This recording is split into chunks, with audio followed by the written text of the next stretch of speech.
I'm Sori. That's Sparky. Salty and Chip. Sparky's on his way out, I think. He is, but actually he doesn't look too bad in that. Yeah, I know. But when you look back, you're like, ugh, don't be deceived. Good Lord. All right, so this but is... we should be having a new addition to our soon, inshallah. our family. Soon. We gotta go to the post office pretty Tomorrow. soon. Tomorrow's the day. Pretty soon. Okay, so this is Rime of the Ancient Mariner, Iron Maiden. Mm-hmm. We're not doing Metallica. No. We're not doing Ghost. No. Huh? But you bet thought you guys, we were, huh? Yeah, bet you guys went to sleep on Sunday You thought night. you had us figured it out. Thought you were gonna wake up on Monday to some Metallica or Ghost. You were wrong. How's it feel? How's it feel? We have variation, ladies and gentlemen. This is Rime of the Ancient Mariner. Yeah. Very, very curious about this this song. A lot of people have been asking for it. It's 13 minutes long. We were going to do another band, but all the suggested songs were so depressing, or we believed them to be depressing by reading the titles, that we decided to switch and go with Iron Maiden. Yeah, I was like, no, we're not doing that tonight. We've got enough. All right, here we go. Rime of the Ancient Mariner, Iron Maiden. Go.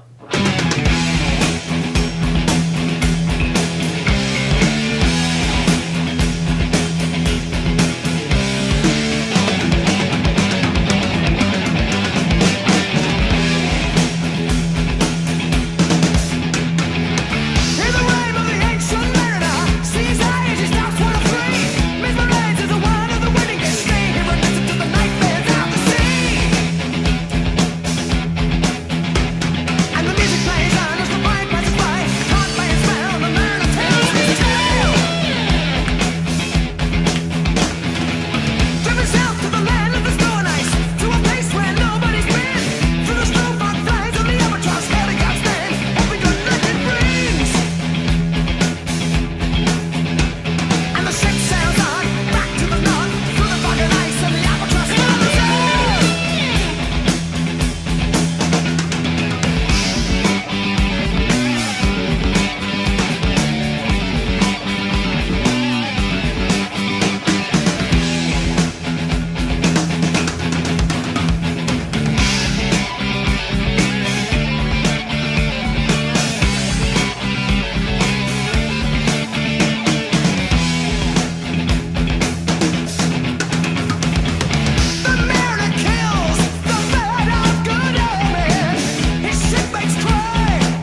spell starts to break. The albatross falls from his neck, sinks down like lead into the sea. Then down it falls, comes around.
That's interesting. It's an epic song. Oh, yeah. That was the musicianship on that song was insane. It was ridiculous. They turned that shit up to 10. They did. Said, you know what? We're just gonna fuck up the world for 13 minutes. Yeah. Those guys, man. They simultaneously make me want to pick up my guitar and set it on fire. I was gonna say and like, smash it through at the same window. time. Yeah. It's like you suck. Yeah. like these guys are they're you know it's like a lot of like when you have a vocalist that can go there, like a lot of times like I feel like the band sometimes just is like, all right, we're just gonna have the music center the vocalist. Yeah. Like, you know, like sometimes I'll say like they just center the like the Nightwish song. You know, Yeah. like, this one though, like it was both of them simultaneously, where it was just like everybody went in on this song. Like everybody was really really good. It was. It's funny because when it first started, I was like, eh. And then as it progressed, and it seemed like as the more that it progressed, like I think after minute like 4 or 5, I'm not sure, somewhere like right around in there, all of a sudden I was like, wait a minute. And it was starting to pick up, and then it just kept going from there until finally it was like, they went all out. Metallica has a song on the Black Album. I'm gonna say, pull out all the stops and let this thing go. I need some water. Metallica has a song on the Black Album called My Friend of Misery, and there's like this middle section where it's like, it goes, do, do, do, do, do. I don't know if it's a synth or what, and then they're just playing like an acoustic, they're arpeggiating an acoustic chord or something like that. I don't know, I'm not sure. Okay. But like, who's this? Metallica on the Black Album. Yeah. Like, there was a part like around minute 4.5 or something like that where they did that. Oh, okay. And I'm like, it sounded completely different, but the principle was very, very similar. Who came first? This is Iron Maiden. This came well before the Black Album. This was like mid-80s, I'm assuming, 84. Yeah. So. And who came first, Rob or them? Well, I'm sure that vocally they were influenced by Rob. Rob, you're talking about Halford, Metal God, when he went. That's why I pointed out. That's why I pointed out. Shout out to the big homie. That's what I was thinking. I was like, I said, and they just reached the God status. Yeah, they just went God mode. There's this gang in New York. They were Lord Rob. Yeah, there was this. I don't know if they were a gang, but they were like I don't know what they were. They were trying to combine spirituality with gangsterism, and they used to call themselves God Body in the hood. God Body. God Body, yeah. They were like. It was like you reached did it like sound cool? Well, I thought it sounded very cool, but then I was like, well, what does that mean? They were like, oh, they're like, we're untouchable. I'm like, what do you mean you're untouchable? Like, what does that mean? Like, dudes can't shoot you? Like, what will happen to you? Like, are you a Super Saiyan Negro? Like, I didn't understand. Like, God Body, okay. Can't you picture? But they hit God status when he went to the Halford thing. That's why I pointed up with. Picture Johan being like 4. Can't you picture him being like, mine is called God Body? Right. Like, it doesn't sound like grown. Yeah. It's a hood, man. Everybody's just trying to make it out alive. I guess, you know, I mean, hey, positive thinking. Yeah. Okay. So, I think I got the story. This was based on a poem. Oh, really? Yeah, because I know that because midway. This guy in there. Sagittariatic or whatever. Good. Shout out to the big homie for making this lyric video. Yep. I have a new respect for lyric videos now that I saw you do one, although he wasn't close to you, but that's okay. But like, there was a quotation from a poet. So and he put that in there. Yeah. Yeah. It was like Samuel something, I don't know. But so there's this guy. Wait, let me see if I can throw out there what I got from it. Okay. Seems like there's this guy, he's on a boat. You want some water? No, before he got to the boat. I was going to start before he got to the boat. Oh, okay. Well, I was just going to go with what was in the song. There's this wedding. Oh, yeah, that was in there. He went to talk to one of the people and like tell his story. I didn't understand that's what was happening. Mm-hmm. I just got that there was this guy that killed a bird that was very important and hung the bird around his neck. And then the guys that were on the boat were like, yo, you shouldn't have done that shit. But then in the morning, they covered for him. And it seemed like it was a double at that point because it said, the crime, like something about the crime. They when the fog clears, they justify And make it. themselves a part of the crime. They justify him and make themselves a part of the crime. Yeah. So I thought that was like a double, as in they made themselves a part of the crime by saying, well, you know, we took part, like saying that they took part in it. They made themselves like verbally a part of it, but then because they didn't say the actual truth, they made themselves a part of it because they. No, you know what I'm saying? I don't think that they said they took part in it. They just said their justification of his crime makes Made it them so that way they were guilty. complicit with it. Okay. And then it seems like stuff goes really bad, but like death comes to them. Well, there's a ship. Yeah. Well, Yes, they get the stuck ship. in the water. They can't move. And then a ship is coming, and there's There's two people. no wind, nothing making Yeah, this and thing go. nobody's It's on the coming crew. to them. It reminded me of, Pirates of the Caribbean. Yeah. And then, so there's two people on the ship. There's one guy named Death, and then the other one's called Life in Death. And they're gambling for the crew. Yep. And Life wins the Mariner, and then the rest of them, It belonged belong to to Death. So then Death goes and murks them all, yeah. and then she takes him. But like life is not satisfying to him after that. It seems Well, like he's got survivor's guilt, because all the people are looking at him like, this is your fault. Well, yeah, See what I'm it saying? literally was. So Well, was it? Because he's the one that killed the bird. it's almost like the Jonah in the Ark. Jonah in the Ark. Jonah and the fish. I've never seen you do that before. Right? Because I do that all the time with Jonah and Noah. Because Jonah gets on, he's running away from God. Yeah. And then the ship goes crazy. Yeah. And everybody's like, what the fuck is going on? And then they rolled dice, oddly enough, and the dice fell on, and it was Jonah was the problem. Yes. And what was the solution? Throw him overboard. They threw his ass overboard, and then everything was cool. Yeah. So if they would have went after that guy and said, "Yo, you shouldn't have killed that bird, son," and they they would have would've took saved care of their business, lives, then yeah. they would have been okay. That's but because true. they went along with it, That's true. That's true. so they all got marked, but he got away. Wow. And they're all looking at him when he as they're dying. Ooh. And then they're like, "This is your fault." And then in the end, it seems like he's kind of going on and on and on. But Well, then he lives. but he comes to a point where he realizes what he did was wrong, and then he starts giving care to all the things that God has made. Yeah. Well, I mean, he realized pretty quickly that what he did was wrong. What, When he got in saw trouble? all his buddies die. Yeah, That's but when he realized everything was wrong. Yeah, but he comes to a point where he's like blessing the creatures and stuff like that. By the light of the moon, he prays for their beauty and not doom. With heart, he blesses them. God's creatures, all of them too. He's talking about his dead homies. Oh. He's saying, okay, like, these guys got killed because I killed this bird. Because Yeah. you can't kill one of God's creatures. Okay. But they're God's creatures too. So how can you just let them die? Oh. Okay. And then apparently they get resurrected in some way, shape, So or the form. the spell starts to break Yeah. because he prays like that? Yeah. The bird falls from He his learned neck. his lesson. He learned his lesson. The bird falls from his neck, sinks down like lead into the sea. Then down and falls comes the rain. Thought that was kind of weird. Was the rain being withheld this whole time? Or Yeah. why is that significant? Well, yeah, it signals the next movement in the poem, and then the guys underground, they got lifted by good spirits. Yeah. 23:33. What?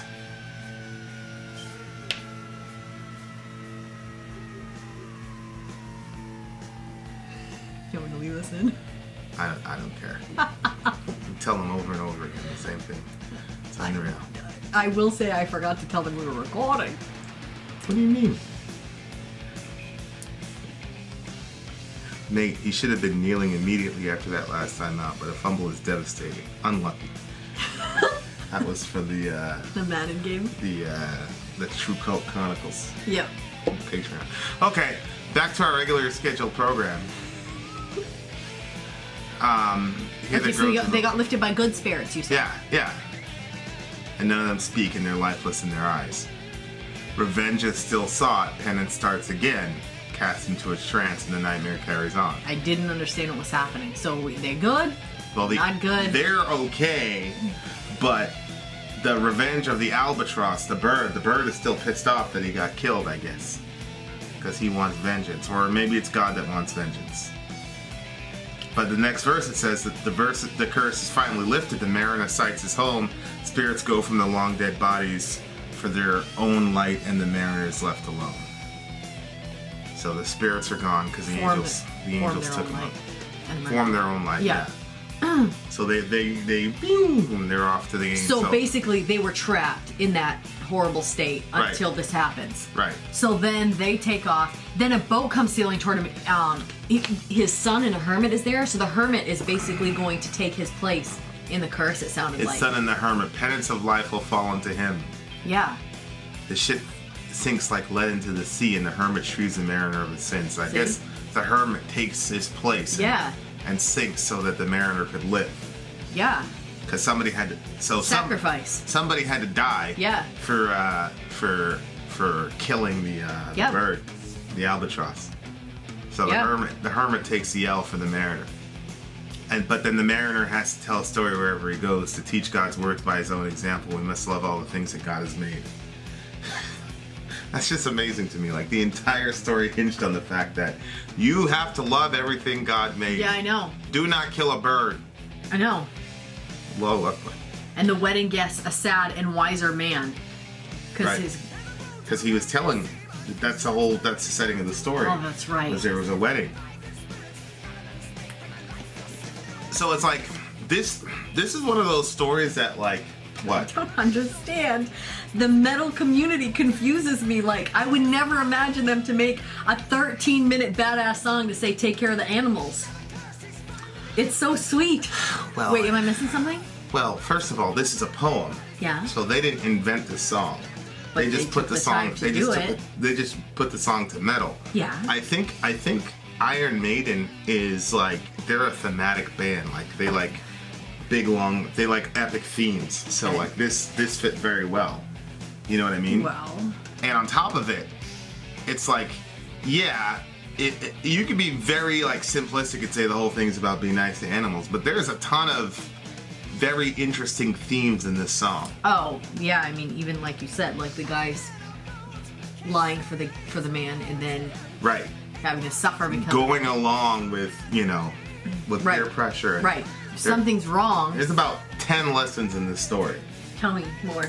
Well, one of them is just because you have the power to do something doesn't mean you should. So, right. Oh, you've got the power to kill this bird. Right. So a lot of times, like, people will do things just because they have the power to do it. What did the bird do to you? Just right. leave it alone. Right. And like that's a huge, that's a very basic lesson that it took a long time for me to learn that lesson. Oh, really? Oh yeah, just because you have the power to do something doesn't mean you should do it. Yeah.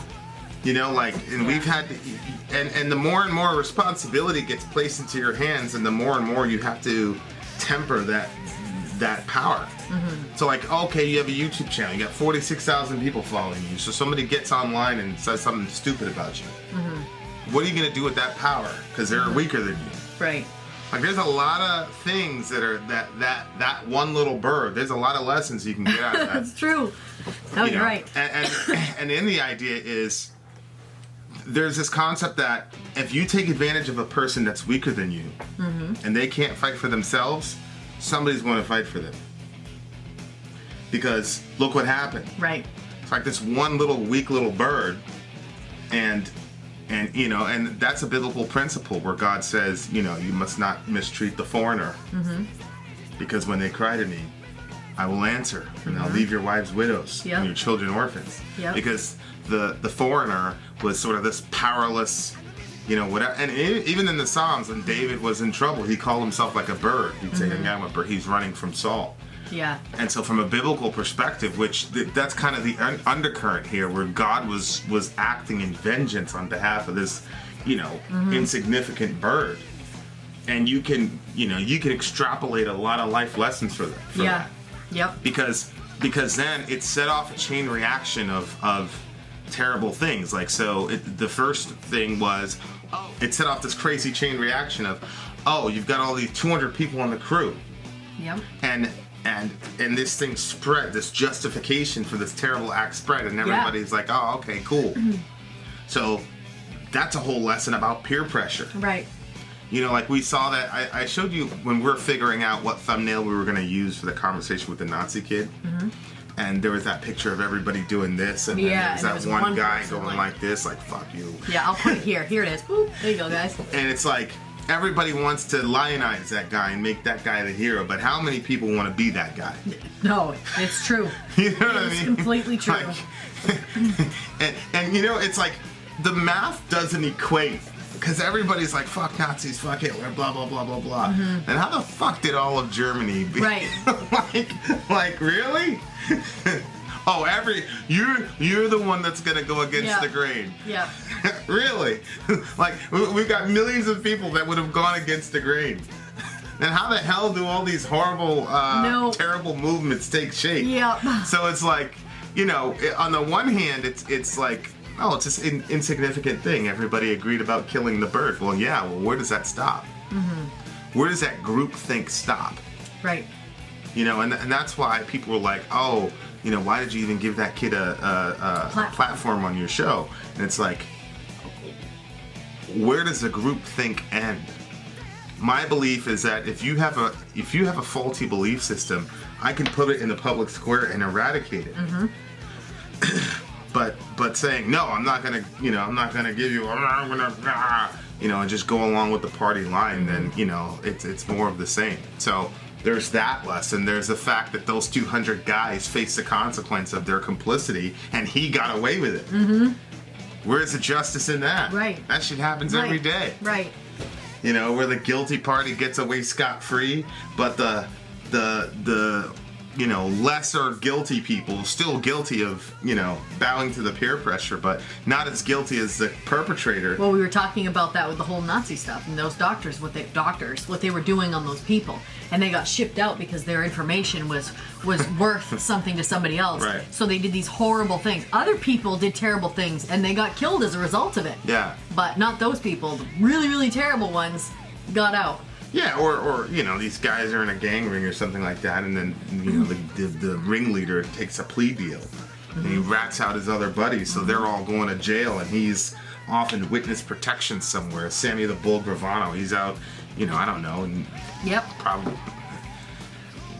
he's fine, but I think he's dead now, actually. But anyway, so there's that lesson, and then there's the obvious lesson from our perspective as Christians that in order for the curse to truly be lifted from this guy, somebody had to die and take his place. Yeah. There had to be a sacrifice. And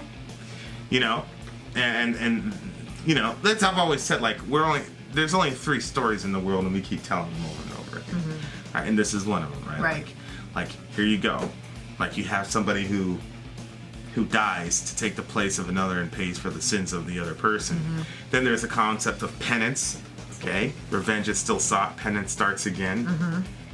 So, like, even though, and think about this, like, all those people died, like 200 people died. He goes to the storm, he prays for the souls of his friends, they get, moved up to heaven. But the concept that there's still vengeance out hanging over him is still there. Why do you think that those people didn't come back to life, right? Which ones? Their spirits were just able to leave the trapped place. Yeah, they just went up to the angel. I was going to say, well, how come nobody would bring that bird back to life? But then I'm like, okay, I guess that can't.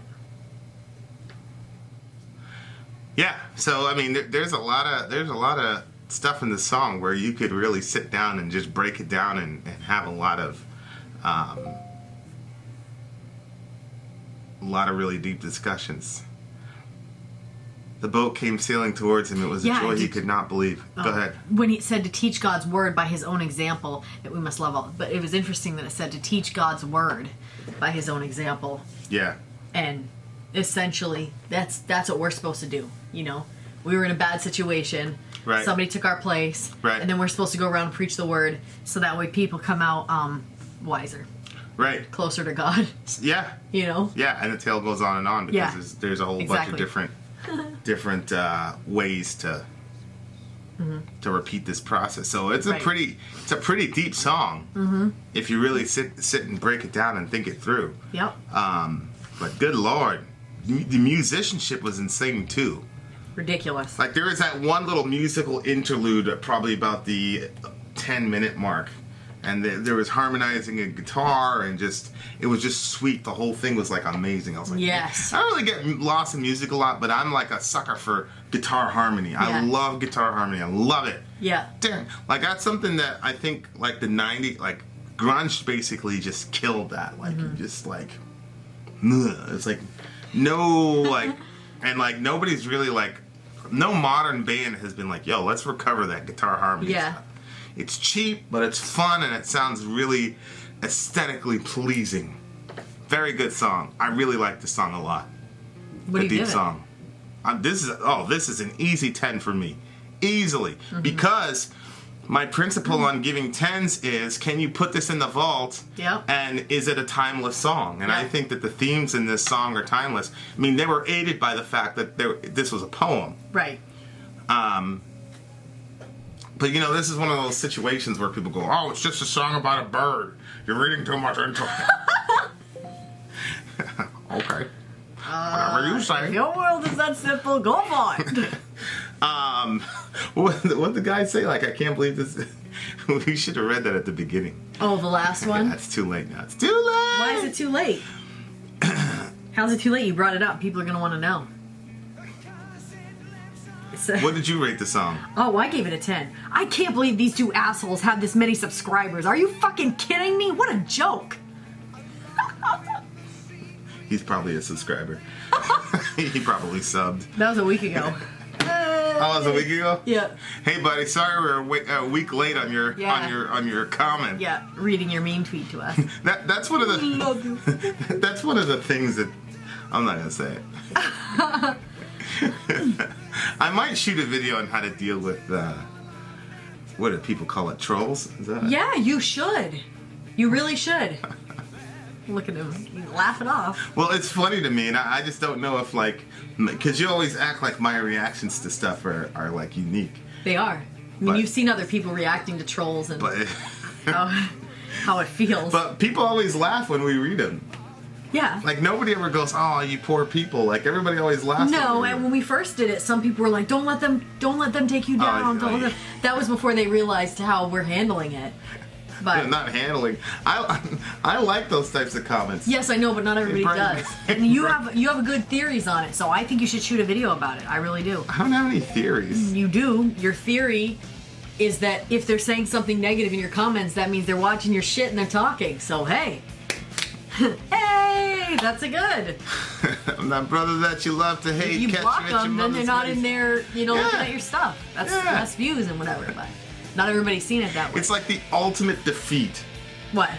to be a person who hates another person, but then lacking the self-awareness to realize that if you comment even negatively on their shit, that means that you are one of the morons that took time to watch their shit. Stop!